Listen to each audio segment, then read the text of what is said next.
Hello, everyone. My name is Evan Kurt. I'm a third-year PhD student in the Segura Lab at Duke University, and today I'll be presenting on my work involving efficient non-viral gene transfer from flowable linked irregular particle or FLIP scaffolds as it relates to creating a gene therapy for ischemic stroke. And so to give a brief background on stroke in general, from a US perspective, it's one of the leading causes of death and severe disability, with about 1 in 6 people suffering from stroke. It's the fifth leading cause of death, with a very high economic burden due to the patients that do survive having very significant permanent disability. And so with stroke, ischemic stroke is the most common variant in which there's a blockage of the blood vessels in the brain, which results in hypoxia and can extend to necrosis and tissue death. And so with the effects of stroke, currently the standard of care is that within the first few days of stroke onset, patients are diagnosed and treated with either a tissue plasminogen activator or mechanical thrombectomy to break up that clot and prevent a worsening of stroke. But that doesn't do anything in terms of neuroprotection and recovering the damaged tissue. And so patients are left with a very damaged necrotic stroke core, and the presence of that results in disability from all of the neuron connections that were lost. While there has been a lot of physical therapy that can be given to patients to try and overcome this loss, there are a lot of preclinical and clinical trials done in the fields of cell therapies, small molecule drugs, biologics, proteins, and gene therapies, all looking at addressing how to overcome this deficit by tuning the repair environment. We look at this from a biomaterials perspective with use of hydrogel scaffolds, which can be injected into the infarct and recruit cells to repopulate that tissue and try to produce a pro-repair environment. The advantage of these hydrogel materials is that they can be combined with all manner of different types of therapies, be it cell, small molecule, protein, and gene. Looking at what our lab has done in the past, we've promoted the use of very porous scaffolds that can allow for easy cell infiltration through the use of our microporous annealed particles or MAP scaffolds. And these are spherical microgels produced from microfluidics or emulsion prep, which result in an imperfect stacked structure when annealed together, and the displacement of void space allows for cells to easily infiltrate into the scaffold. This has been shown in case of ischemic stroke by injecting both nanoporous and our microporous scaffolds into the infarct that you can reduce inflammation and observe improved cell spreading in the case of our macroporous scaffolds. But there is a lot of work that can be done with the scaffold to really improve the effects seen in ischemic stroke. And so the direction that I've taken this is combining our injectable porous scaffolds with some type of therapeutic payload, in this case, a non-viral gene delivery using plasmid DNA. The idea is that as cells infiltrate into the scaffold and degrade it and remodel it, they can release different DNA nanoparticles that can be uptaken, and this process allows for a very highly efficient gene transfer through repeated transfection, and that can direct the direction of stroke repair. And so this builds upon work that's been established in the field with the use of precast porous gels, in which surface-coated hydrogels using electrostatic interactions between the hydrogel material as well as the cationic nanoparticles to deliver the genes can allow for pretty efficient transfection, but there are some drawbacks. We've seen this in a case of our own MAP scaffolds, whereby when you surface decorate a hydrogel with nanoparticles, it can lead to a pretty pronounced transfection at beginning time points in cell culture, although this hasn't had any success in vivo yet. And part of that's attributed to the fact that because they're only on the surface of these hydrogels, they are inactivated over time when in the presence of serum proteins. While this has been optimized to really improve transfection from the standpoint of surface transfection, an ideal target would really be having these hydrogels act as a reservoir for different non-viral vectors. But the issue right now is that because of the cationic nature of these nanoparticles, they're heavily prone to aggregation within hydrogel matrices, and so this prevents any efficient gene transfer. What I've taken this is developing a new hydrogel platform that allows for efficient gene transfer,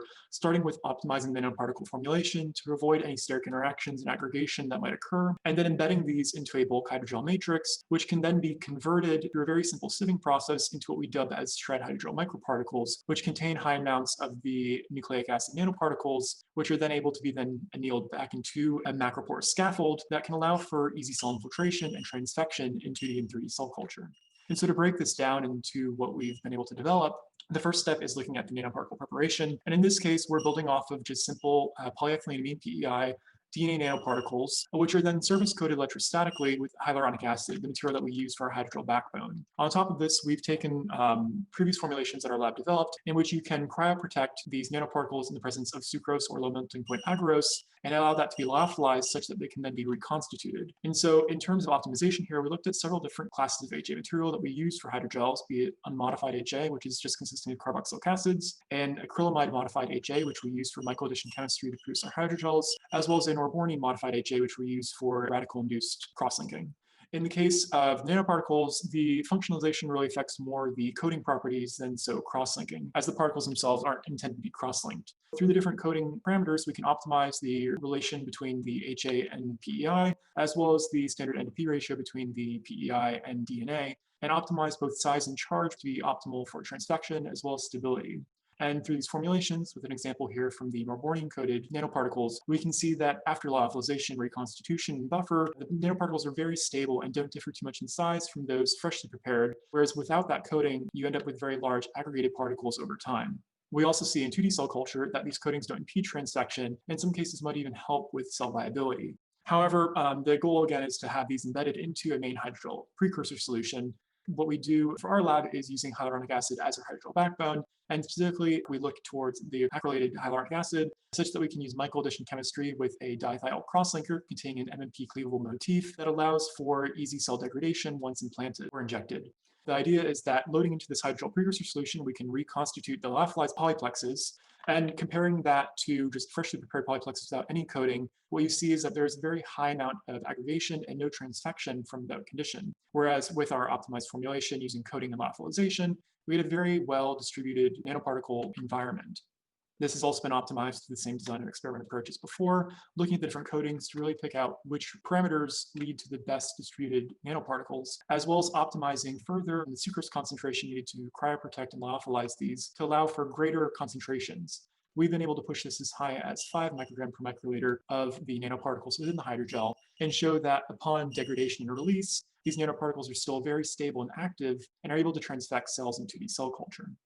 But moving beyond that, the goal here is again looking at macropore scaffolds. While an ideal route would be using a microfluidic platform, unfortunately the optimized formulation in this case still isn't conductive to producing our MAP scaffolds. So instead I developed a new method for creating macropore scaffolds, which we dub as FLIP, the flowable-linked irregular particle scaffolds, which are comprised of shred hydrogel microparticles, which quite simply is just producing a layer of hydrogel and sitting this on a mesh of fixed pore size at 40 micron, 70 micron, and 100 micron. And from the output, you get these very irregularly shaped microgels, but in essence have the same surface area and cross-sectional area as what we see with MAP. Morphologically, although they do differ, they might function the same way. We see this when looking at their material characterization, in that through secondary annealing with factor 13 cross-linking, you can see that the void spaces are roughly similar across the board between different gel sizes, and that their mechanical properties don't differ too much from what we would expect with a target for the brain anywhere from 300 to 500 pascals. And so seeding cells into these scaffolds of various cell types, we're able to see that cells do infiltrate readily into the scaffold and that they can spread and proliferate. Translating this to a transfection system, now using microgels that contain the DNA nanoparticles. The outputs here are looking porter genes with Gaussioluciferase and GFP. And what we can see comparing the different coatings is, while at least in the standpoint of having the particles be embedded, the acrylamide and Morbornium modified HA coatings gave the best yields. Only unmodified HA and Morbornium coatings gave significant transfection when in 3D cell culture. It's also seen in the case of the Morbornium modification, for example here, that it does have significantly improved viability compared to just bulously transfecting polyplexes within the media, but there is no significant difference between the different gel sizes. And so for the most part, we've selected 70 micron mesh as the optimal sieving platform. On top of that, we've been able to demonstrate with flip scaffolds that one of their key advantages is that you get a very prolonged transfection compared to just bulously transfecting or surface coating hydrogels. This is seen with consistent rate of transfection over time, upwards of 1 month, whereas with bolus transfection, that tends to taper off after just the first few days. However, although a lot of this work has been done with plasmid DNA for convenience, the field definitely isn't using plasmids in terms of a gene therapy due to their immunogenic effects. One area that a lot of companies have been taking up recently is the use of mini-circle DNA, which removes any bacterial components that might elicit immune response, and has had great success in long-term transfection in vivo. So with mini-circles, we've been able to optimize this system just as we had with plasmids for size, charge, and transfection ability, comparing different coating formulations and selecting one that works best, both in terms of transfection and distribution within bulk hydrogels. This has been shown in 2D cell culture to be more efficient than what we see with just lyophilized plasmid DNA using the coating parameters. And in 3D cell culture, we've been able to demonstrate that all the coatings across the board yield sufficient transfection while improving viability compared to the bolus equivalent, as well as having sustained transfection that also outperforms bolus over time.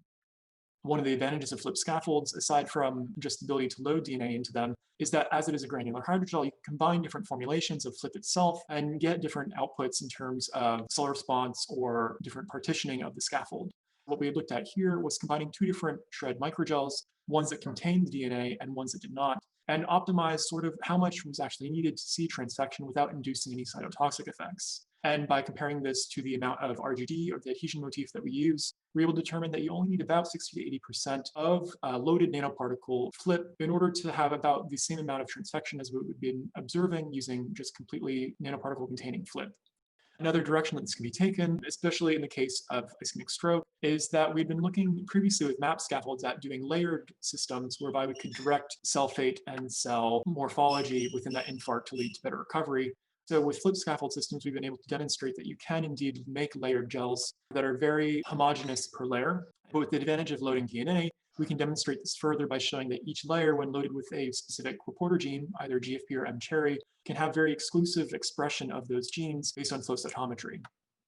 Dabbling into now the more neurological aspect, with looking in terms of cell culture, the scaffold system is effective in transfecting cells, both from neural progenitor cells, which are primary cells derived from mice, as well as human astrocyte cell lines. We've had limited success as well looking at microglia and macrophage, although there's still a lot of work to be done to really enhance transfection in more immune cell phenotypes, given that they have very rapid silencing of non-viral vectors. But in the case of looking at our stroke model, in particular the photothermogenic stroke model that we use, although there hasn't been a lot of work in this space yet, I did want to just introduce sort of that we have been looking at biocompatibility studies with flip scaffolds in relation to the work that we've done previously and published on. And by injecting flip into the stroke infarct, we've been able to show that you do get a reduced presence of microglia and astrocytes, typically around that glial scar. Although, as with our MAP scaffolds, we've yet to further investigate this into more of a mechanistic understanding and optimizing further the biocompatibility to the scaffold. But once that's able to be done, the goal would be then translating this to scaffolds that are loaded with DNA and seeing if we can get reporter or even therapeutic gene expression within that infarct. And so in conclusion, what I hope you've come away with this is that flip scaffolds are a very interesting platform for hydrogel-based gene therapy, and that these allow for greater cell infiltration and transfection through their macroporous nature, and through very careful optimization, both plasmids and minicircles are able to be optimized for highly efficient transfection, and that the scaffold system is able to transfect astrocytes and neural progenitor cells, and seems to have good biocompatibility within the infarct, although there is still a lot of work to be done in that space. But overall, this is a very highly tunable platform. I definitely want to thank my lab for a lot of the support in different aspects on the hydrogel platform, and look forward to any questions from you all after the end of this session.